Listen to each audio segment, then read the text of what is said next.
ओम श्री साई राम। साई प्रेम वाणी के हमारे आज के प्रसारण में आप सबका हार्दिक स्वागत है। आज हम आप सबके लिए लेकर आए हैं सुमधुर कार्यक्रमों की मनमोहक कड़ी। आज के प्रसारण में आप दिव्य संदेश कार्यक्रम के अंतर्गत भगवान बाबा द्वारा लिखित महाग्रंथ श्री राम कथा रसवाहिनी का एक भाग एवं आदर्श जीवन आनंद उपवन के अंतर्गत एक रोचक कथानक सुनेंगे। तो चलिए कार्यक्रम का शुभारंभ करते हैं।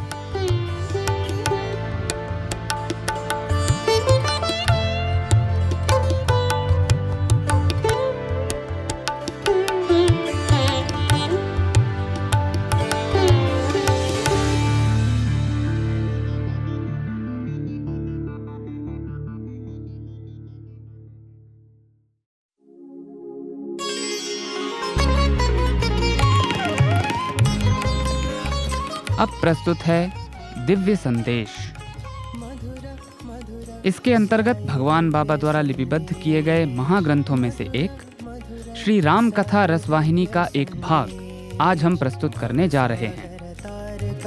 दिव्य संदेश, साई संदेश, दिव्य संदेश, साई संदेश।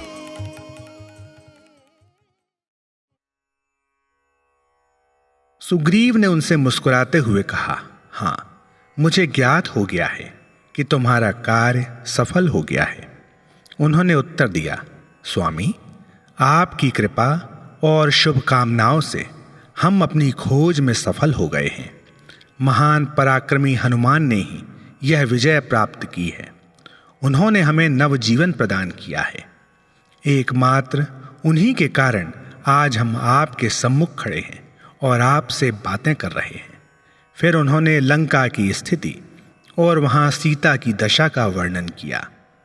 इस पर सुग्रीव ने एकाएक उठते हुए घोषित किया, अब हम क्षण भर भी विलंब नहीं करेंगे। ऐसा कहते हुए वह राम के निवास स्थान की ओर चल दिए।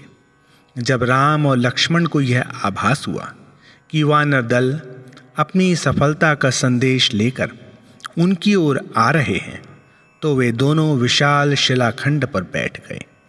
वानर असीमित हर्ष एवं उत्साह से आ रहे थे और पास आकर राम के चरणों पर गिर पड़े। सर्वप्रथम राम ने उनके स्वास्थ्य और कुशलता के विषय में पूछा। इस बीच वरिष्ठतम वानर जामवंत खड़ा होकर बोला, जिन्हें आपकी दया प्राप्त है वे वास्तव में धन्य हैं।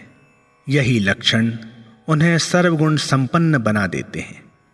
ऐसे व्यक्ति का यश तीनों लोकों में फैलता है। उसने विभिन्न प्रकार से हनुमान की प्रशंसा की। हनुमान उठे और उन्होंने राम को दंडवत प्रणाम किया। उन्होंने लंका द्वीप का विस्तृत रूप से वर्णन किया और नेत्रों से प्रवाहित हर्ष के अश्रुओं सहित उन्हें सीता की दशा बताई तथा राम के हाथों में वह रत्नाभूषण रख दिया जो वह अत्यधिक सावधानी और सुरक्षा पूर्वक लाए थे। राम ने हनुमान को अपने अंक में भर लिया। उन्होंने कहा, हे पवन पुत्र, मुझे सीता, उनकी अवस्था और भावनाओं के विषय में और अधिक बताओ।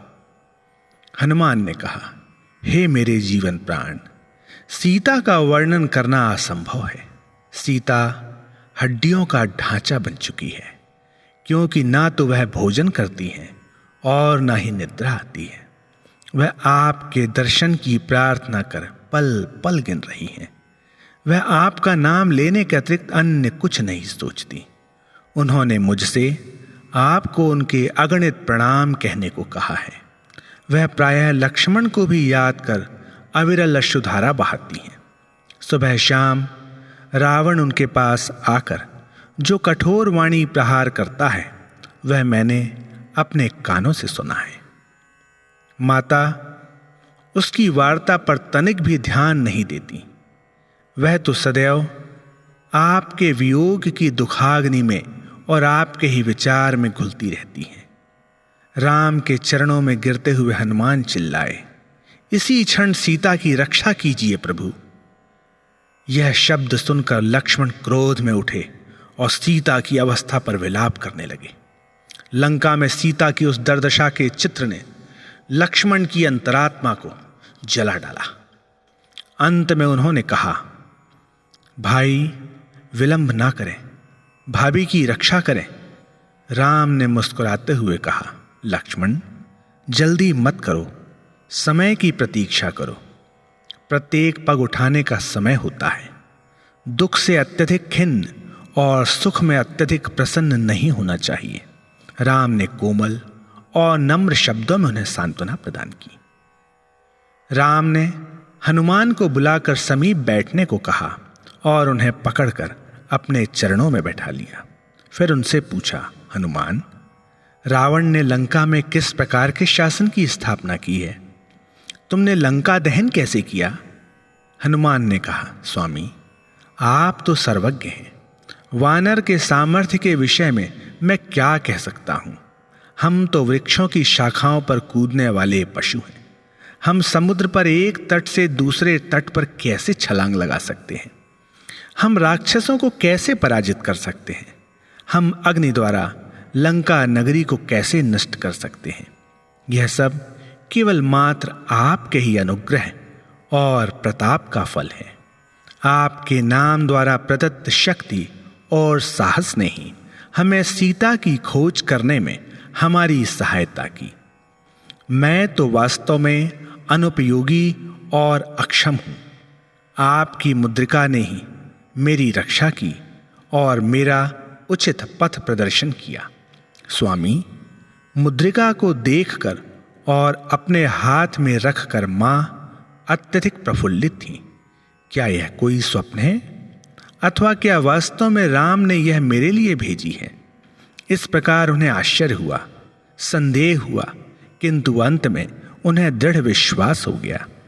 उनके गहन शोक और तीव्र संताप ने ही लंका का दहन और नाश किया।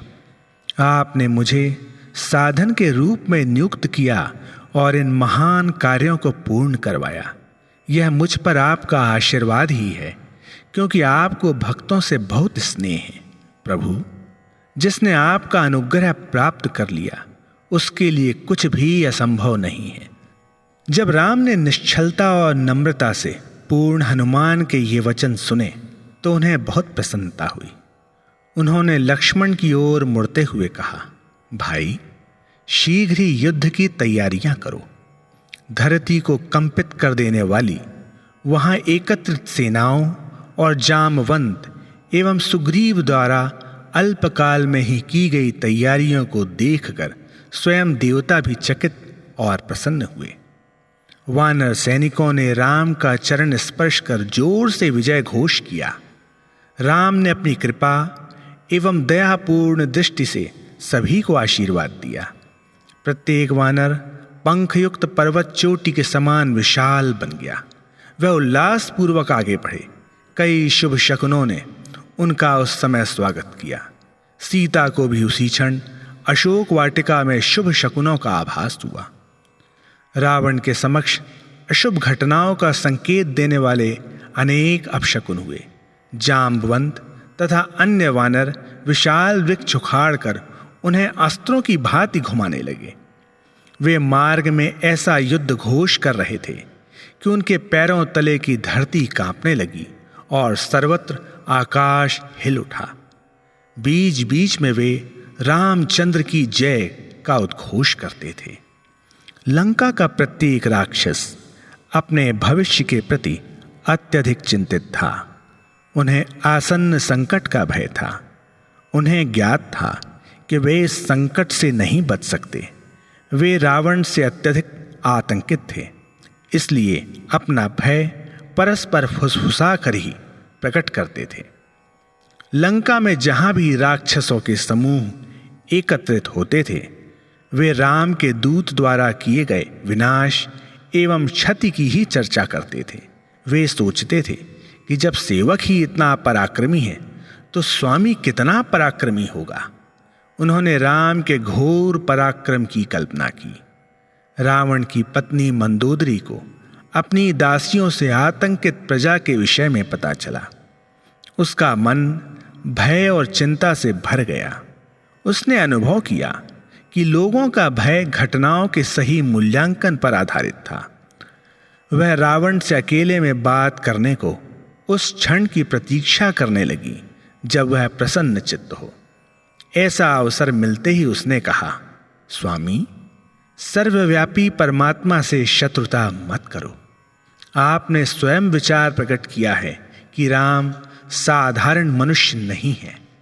जब उन्होंने आपकी बहन शूर्पणखा के नाक कान काट दिए थे तो आपकी सेना उनसे बदला नहीं ले सकी। वह उनका कुछ भी ना बिगाड़ सकी और न उनसे पश्चाताप करवा सकी। अब उनके साथ लाखों शूरवीर वानर सैनिक हैं। अब हमारे राक्षस सैनिक उनका सामना कैसे कर सकते हैं? वह तो इस राज्य में आए दूत को भी नहीं बांध सके और न ही उसे दंड दे सके। यह हमारा कितना घोर दुर्भाग्य है। जब एक सेवक ने इतना आतंक और विषाद उपस्थित कर दिया तो उसके जैसे लाखों वानर कितना विनाश ला सकते हैं। अतः मेरी प्रार्थना को ध्यान से सुनिए। अपने भाई विभीषण या अपने मंत्रियों के साथ सीता को राम के पास वापस भेज दीजिए। सीता भी कोई सामान्य नारी नहीं है, वह तो सतीत्व का उदाहरण है। वह सदाचरण के फलस्वरूप उद्भूत आध्यात्मिक शक्ति की प्रतिमूर्ति है। ऐसे व्यक्ति को दुख देना अच्छा नहीं है। मेरा आग्रह स्वीकार कीजिए, सीता राम को वापस दे दीजिए। ऐसा करने से हमारा और संपूर्ण राक्षस जाति का भला होगा। अन्यथा जिस प्रकार सर्प मेंढक को निगल जाता है, उसी प्रकार राम के बाण संपूर्ण राक्षस सेना को निगल जाएंगे। अपना हठ और अहंकार छोड़ दीजिए। सीता को राम के चरणों में समर्पित कर दीजिए। इस प्रकार करुण आग्रह सहित वह रावण के चरणों में गिर पड़ी। अहंकारी व मूढ़मती रावण ने मंदोदरी की ओर देखा और अट्टहास करता हुआ बोला, तुम्हें धिक्कार है। कोमल स्त्रियां जल्दी ही भयभीत हो जाती हैं, यह उनका स्वभाव होता है। उनके भय से उत्पन्न वचन सौभाग्य को भी दुर्भाग्य में परिणत कर देते हैं। जब वानर हमारे द्वार पर आएंगे तो राक्षस अवश्य ही उन्हें ग्रस लेंगे। मेरा नाम सुनने मात्र से देवतागण आतंकित हो जाते हैं। तुम इन वृक्षवासी जानवरों से क्यों भयभीत हो? तुम्हारे भय को धिक्कार है, यहां से चली जाओ। इस प्रकार कहते हुए वह गर्व सहित अपने कक्ष की ओर चला गया। ज्यों ही वह गया, मंदोदरी ने विलाप करते हुए स्वयं से कहा, हाय, नियति भयंकर विनाश की रचना कर रही है। पता नहीं मेरे भाग्य में क्या लिखा है। इसकी कल्पना मात्र ही बहुत भयावह है। दुख निमग्न और व्याकुल हो, अपने कक्ष में जाकर नाना प्रकार के विचारों से प्रताड़ित हो बिस्तर पर वह करवटें लेने लगी। रावण ने सभी मंत्रियों को बुलाकर उस संकटकालीन स्थिति के विषय में उनके विचार पूछे। उसने कहा, राम के दो दूत ने जो क्षति पहुंचाई है तुम उसे जानते हो। अब क्या करना है? इसके लिए क्या क्या तैयारियां आवश्यक हैं? भविष्य के लिए तुम्हारे क्या सुझाव हैं? निर्भय हो मुझे स्पष्ट रूप से बताओ। मंत्रियों ने एक दूसरे की ओर देखा। वे अपनी हंसी दबाने का प्रयत्न करने लगे, किंतु किसी में भी बोलने का साहस नहीं था। अचानक रावण का भाई कुंभकर्ण, जो कि कई मास से निद्रामग्न होने के कारण हनुमान के आगमन के समय हुई घटनाओं से अनभिज्ञ था, जागृत हो राज दरबार में आया। वह अपने बड़े भाई से उच्च स्वर में बोला, तुम कहते थे कि तीनों लोकों में तुम्हारे समान पराक्रमी अन्य कोई नहीं है। तुमने समस्त संसार को सामना करने को ललकारा था, पर अब मैंने सुना है कि एक छोटे से वानर ने नगर में प्रवेश कर इसे जलाकर राख कर दिया। तुम्हारे लिए यह अति शर्मनाक घटना है। तुमने उसे जीवित कैसे वापस जाने दिया? इस प्रकार उपहासपूर्ण शब्दों सहित वह राज दरबार से शीघ्र ही अपने घर की ओर चल दिया।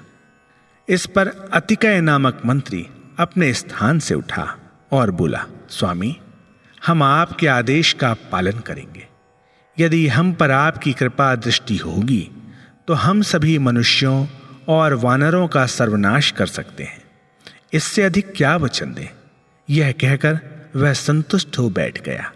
फिर स्वेच्छानुसार रूप धारण करने की शक्ति से संपन्न मेघनाथ खड़ा होकर बोला, हे नाथ, आपका शौर्य एवं प्रताप विश्वविख्यात है। देवता आपके वश में है। फिर आपकी उपस्थिति हम मनुष्यों के भाग्य के विषय में क्या कहें, क्योंकि इन देवताओं से अधिक शक्तिशाली अन्य कौन हो सकता है। उसके शब्द मिथ्याभिमान से ओतप्रोत थे। कुंभकर्ण के नास्तिक और दर्पपूर्ण पुत्र कुंभ और निकुंभ ने भी इसी प्रकार अहंकारपूर्ण शब्द कहे। अकंपन और अन्य योद्धाओं ने भी उनके स्वर में स्वर मिलाया। यदा कदा बलवान महोदर भी खड़ा होकर अपनी जांघों को ऐसे थपथपाता था मानो वह भी युद्ध करने को अपनी आतुरता प्रकट कर रहा हो। वास्तव में वह सभी मन से भयभीत थे, किंतु उन्होंने अपना भय वाणी अथवा मुख पर प्रकट नहीं किया। इसके परिणाम स्वरूप रावण को प्रसन्न करने का मंत्रियों का उद्देश्य पूर्ण हो गया। अंत में एक राक्षस ने उठकर सभी का ध्यान अपनी ओर आकर्षित करने का प्रयत्न किया। उसने कहा, महाराज, मैं ब्राह्मण वेश धारण कर राम व लक्ष्मण के पास जाऊंगा। फिर मैं उन्हें भोजन के लिए आमंत्रित करूंगा, और जब वह मेरी कुटी में आएंगे तो मैं उनके हाथ पैर बांध दूंगा। यदि आप इस षड्यंत्र से सहमत हैं तो मैं ऐसा कर सकता हूं। रावण अपने मंत्रियों एवं अन्य उपस्थित लोगों से प्रसन्न था। इसी बीच विभीषण ने राज दरबार में प्रवेश किया। रावण ने उसे देखकर पूछा, इन मनुष्यों और वानरों के विषय में तुम्हारे क्या विचार हैं? विभीषण ने उत्तर दिया, परम कृपालु मेरे भाई, मैं बिना किसी आडंबर के स्पष्ट बात कहूंगा। मेरी प्रार्थना है कि आप धैर्यपूर्वक एवं ध्यान से मेरी बात सुनें। हे अधिपति स्वामी, मुझे क्षमा करें। यदि आप परलोक में उच्च गति और इस लोक में निर्मल कीर्ति अर्थात लोकों में सुख समृद्धि चाहते हैं तो दूसरों की स्त्रियों के सौंदर्य की प्रशंसा करना त्याग दें। आपके जैसा अकेला व्यक्ति 14 भुवनों के स्वामी को कैसे क्षति या बाधा पहुंचा सकता है? क्या उनका विरोध करने पर कोई प्राणी जीवित रह सकता है? ऐसा व्यक्ति कैसे समृद्ध हो सकता है? लोभ मनुष्य के सभी गुणों पर आवरण डाल देता है। काम और क्रोध नाश के द्वार हैं। राम कोई साधारण मनुष्य नहीं है, वह यमराज के भी काल है। वह समय के नियंता है। रोग, इच्छा या दुर्बलता का उन पर कोई प्रभाव नहीं पड़ता। वह अजर अमर है। ऐसे दिव्य स्वरूप के प्रति अपनी घृणा को त्याग कर उनके सेवक बनने की प्रार्थना करो। उनकी पत्नी को लौटा दो और उनका अनुग्रह प्राप्त करो। मैं आपके चरणों पर गिरकर आग्रह पूर्वक आपसे विनती कर रहा हूं। उसकी बात सुनकर एक वृद्ध एवं पूजनीय मंत्री माल्यवंत ने सहमति प्रकट करते हुए सिर हिलाया। वह खड़ा होकर बोला, स्वामी, आपके भाई ने बिल्कुल सत्य कहा है। उसके सुझाव को स्वीकार करने से आपका यश फैलेगा। किंतु रावण उन दोनों के परामर्श से अत्यधिक क्रोधित हो गया। उसने उन्हें झड़कते हुए कहा, तुम दोनों मूर्ख हो। क्या तुम्हें ज्ञात है कि तुम इतनी देर से क्या कह रहे हो? तुम मेरे शत्रु की प्रशंसा कर रहे हो। अतः इस विषय पर विचार विमर्श के समय तुम यहां उपस्थित रहने के योग्य नहीं हो। उसने उन्हें राज्य दरबार से निकल जाने का आदेश दिया। इस पर माल्यवंत ने अपने आसन से उतरकर घर की ओर प्रस्थान किया। विभीषण ने भी अपने बड़े भाई को दंडवत प्रणाम कर करबद्ध हो प्रबोधात्मक शब्दों में कहा, हे महाराज, वेदों और शास्त्रों के अनुसार प्रत्येक व्यक्ति के हृदय में साधुता और दुष्टता एक साथ निवास करती है। जब अच्छाई का बाहुल्य तथा पूर्णाधिकार होता है तो मनुष्य को सभी प्रकार का आनंद, शांति और समृद्धि मिलती है। दुष्टता का आधिक्य तथा अधिकार होने पर मनुष्य सभी प्रकार की प्रतिकूलताओं से प्रताड़ित होता है। अब आपकी गुणशाली प्रकृति पर दुष्ट प्रकृति का साम्राज्य है, इसलिए जो आपको उचित परामर्श देता है तथा आपका भला करने का प्रयत्न करता है उसे आप शत्रु मानते हैं। सीता तो राक्षसों के लिए काल रात्रि के समान है और आप में उनके प्रति कोई दया भाव नहीं है। यह आपकी निकृष्टता है। मैं आपसे यह वरदान मांगता हूं कि मेरी प्रार्थना को स्वीकार कर कृपया राम को सीता वापस कर दीजिए। मुझे विश्वास है कि इससे आपका मंगल होगा और प्रसन्नता प्राप्त होगी। इस पर रावण अपने सिंहासन से उठते हुए बोला, मूढ़, तेरी मृत्यु निकट है। तू मेरी कृपा से ही अब तक जीवित है। अब तू मेरे शत्रुओं को अपना हितैषी मान रहा है। मैं यह नहीं समझ पा रहा कि तूने उनके प्रति आदर व निष्ठा को इतना क्यों बढ़ा लिया। क्या पृथ्वी पर कोई ऐसा प्राणी है जिसे मेरे बाहुबल से पराजित न किया जा सके? मेरे द्वारा प्रदत्त भोजन खाकर, मेरे दिए हुए घर में रहकर और मेरे ही राज्य में वास कर तू मेरे शत्रुओं की प्रशंसा करने का साहस करता है। दुर्ग की रक्षार्थ उगाई गई कटीली झाड़ियां दुर्ग के लिए ही क्षतिकारक बन गई हैं। तू मेरा बहुत विरोध कर चुका। जा, किसी आश्रम में जाकर नैतिकता और भलाई का पाठ पढ़ा। ऐसा कहते हुए उसने अपने चरणों में बैठे विभीषण को धक्का दे दिया। यद्यपि रावण ने अति क्रोध सहित उसे धक्का दिया, तथापि विभीषण बहुत देर तक हाथ जोड़े उसके चरणों में प्रार्थना करता रहा। हे राजन, राम सत्य पर दृढ़ रहते हैं और उनका संकल्प कभी खंडित नहीं हो सकता। आपका तथा आपके अनुयायियों का अंत सन्निकट है। मैं राम की शरण में जा रहा हूं। मैंने आपकी रक्षा करने का पूर्ण प्रयत्न किया।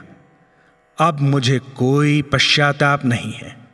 मेरा कोई दोष नहीं है। इन शब्दों के सहित वह राजभवन से निकल गया। हर श्वास में राम राम जपते हुए तथा अति आनंद व उत्साह सहित वह समुद्र पार पहुंच गया। जब वानरों ने देखा तो वह उसे रावण का दूत समझे और उन्होंने अपने नायक सुग्रीव को उसके आगमन की सूचना दी। विभीषण को वहां प्रवेश करने से रोका गया। भगवान को इस प्रकार सूचना दी गई कि हे राम, रावण का भाई आपके दर्शनार्थ आया है। राम ने सुग्रीव से जो यह समाचार लाया था, इस विषय में उसका विचार पूछा। सुग्रीव ने उत्तर दिया कि राक्षसों की योजनाएं और षड्यंत्र समझना कठिन है। वह निज इच्छानुसार ऐसे विभिन्न रूप धारण कर सकते हैं जिनका अनुमान नहीं किया जा सकता। हमें नहीं मालूम कि यह हमारे पास क्यों आया है। मेरा अनुमान है कि यह मेरे और बाली पुत्र अंगद में फूट डलवाने आया है। मेरे विचार से इसे तुरंत बांधकर अपने अधिकार में ले लेना चाहिए। राम ने उत्तर दिया, मित्र, तुमने उचित कहा है। तुमने शत्रुदूत के विषय में वर्णित निर्देशों के अनुरूप ही अपना विचार प्रकट किया। मेरी प्रतिज्ञा के विषय में सुनो। यह तुम्हारे परामर्श के विपरीत हो सकती है। मेरी प्रतिज्ञा है कि मैं शरणागत की सदैव रक्षा करूंगा। यदि ऐसा व्यक्ति हमारा शत्रु है तो भी उसके साथ मैं ऐसा ही व्यवहार करूंगा। मेरे प्रति समर्पित किसी भी व्यक्ति को मैं नहीं त्यागूंगा, चाहे उसने लाखों ब्राह्मणों का वध करने का अपराध भी किया हो। संभवतः रावण ने उसे हमारे मध्य वैमनस्य का बीजारोपण करने भेजा हो। यदि यह सत्य है तो भी हम उससे भयभीत क्यों हों? यदि वह अपने भाई के भय से मेरे प्रति आत्मसमर्पण करने आया है तो मैं अपने प्राणों के समान उसकी रक्षा व पोषण करूंगा। अतः उसे शीघ्र ही भीतर ले आओ। राम ने आदेश दिया और सुग्रीव उसके पालनार्थ तुरंत चल दिया। हनुमान विभीषण के पास दौड़ कर गए और क्षण भर में ही उसे राम के समक्ष ले आए। जब विभीषण की दृष्टि राम के कमल नेत्रों पर पड़ी तो वह हर्ष से गदगद हो गया और उसके आनंद अश्रु फूट पड़े। वह खड़ा न रह सका। वह हाँफता हुआ राम के चरणों पर गिर पड़ा और प्रार्थना करने लगा, मेरी रक्षा कीजिए, मुझे बचाइए, मैं आपका सेवक हूं। हे देवताओं के रक्षक, मैंने राक्षस वंश में जन्म लिया है। मैं राक्षसों के राजा रावण का छोटा भाई हूं। मेरा नाम विभीषण है। राक्षस के रूप में मेरा जन्म लेना मेरे पापों का परिणाम है। जड़ता और अज्ञानता का मुझ पर आधिपत्य है। जिस प्रकार उल्लू रात्रि की इच्छा करता है, उसी प्रकार मैंने केवल अंधकार अथवा अज्ञानता की अनुभूति ही की है। जो भी आपके प्रति समर्पण करता है, आप उसका संरक्षण करते हैं। मैं आपका प्रेम और अनुग्रह प्राप्त करने की अभिलाषा से ही यहां आया हूं। आपके अतिरिक्त मैं अन्य किसकी शरण में जा सकता हूं? राम उसे अति नम्रता और निष्ठापूर्वक विनती करते देखकर अत्यधिक प्रमुदित हुए। उन्होंने अगाध प्रेम एवं स्नेह पूर्वक उसकी पीठ थपथपाई। राम ने अति मधुर वाणी में उससे कहा, प्रिय विभीषण, चिंता मत करो। मेरे दर्शन मात्र से तुम्हारी दानव प्रकृति नष्ट हो गई है। तुम मुझे लक्ष्मण और सुग्रीव के समान ही प्रिय हो। इन शब्दों ने विभीषण के हृदय से संपूर्ण भय मिटा दिया। फिर राम ने कहा, हे लंकाधिराज, क्या तुम्हारे सभी अनुयायी और मित्र प्रसन्न हैं? तुम लाखों राक्षसों के मध्य जीवन कैसे व्यतीत कर रहे थे? तुमने उस वातावरण में ईश्वर के प्रति अपनी श्रद्धा भक्ति को कैसे बनाए रखा? उन्होंने विभीषण से उसके क्रियाकलापों एवं धार्मिक आचरण से संबंधित विभिन्न बातें पूछी।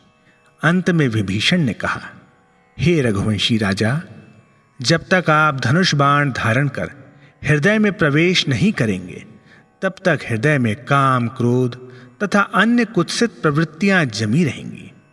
आपके स्वभाव और सौंदर्य का ज्ञान होने पर वह चित्त से लुप्त हो जाती हैं।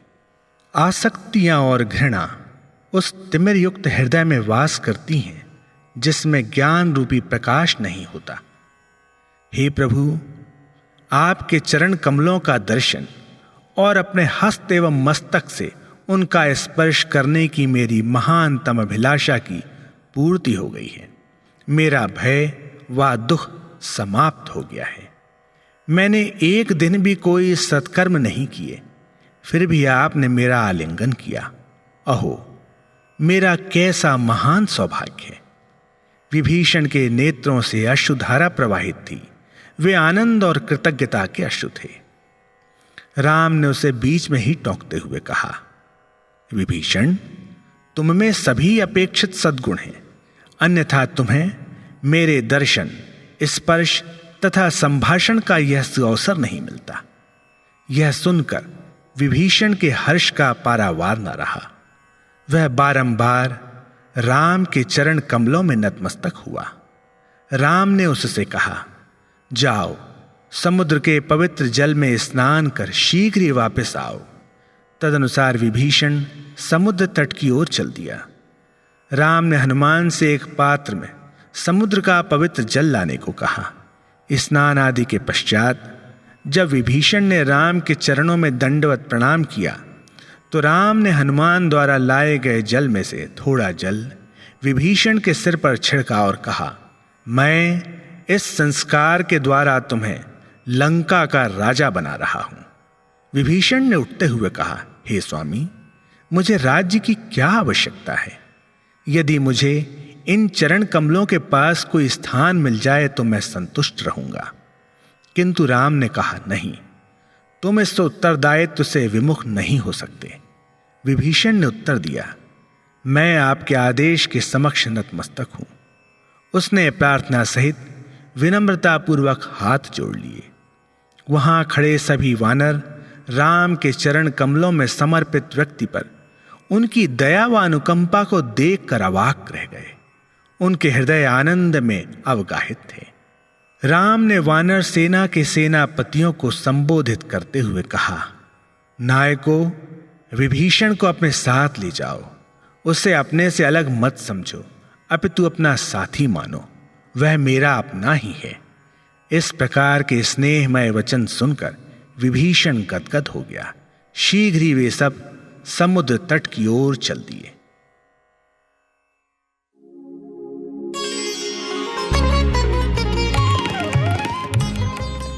अभी आप सुन रहे थे दिव्य संदेश। मधुर आज आपने भगवान बाबा द्वारा लिपिबद्ध किए गए महाग्रंथों में से एक श्री राम कथा रसवाहिनी का एक भाग सुना।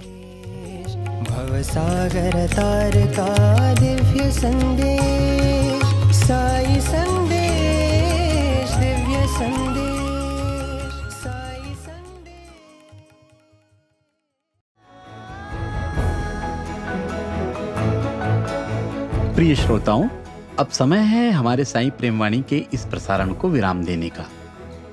हमें आशा है हमारा आज का कार्यक्रम आपको पसंद आया होगा। अपने सुझावों को हम तक जरूर भेजें। हमारा व्हाट्सएप नंबर है 9393258258 93 258 258। हिंदी भाषा में हमारी ये सभी प्रस्तुतियां YouTube पर भी उपलब्ध हैं। इन्हें वहां देखने या सुनने के लिए हमारे YouTube चैनल को सब्सक्राइब करें और कमेंट बॉक्स में अपने सुझाव देना न भूलें। हमें आपके सुझावों का इंतजार रहेगा।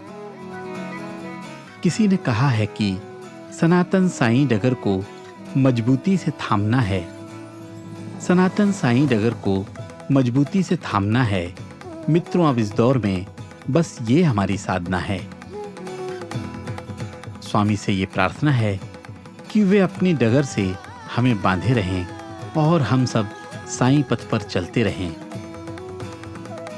अगले प्रसारण में आपसे फिर मुलाकात होगी। तब तक के लिए आज्ञा दीजिए। धन्यवाद। सप्रेम साईं राम।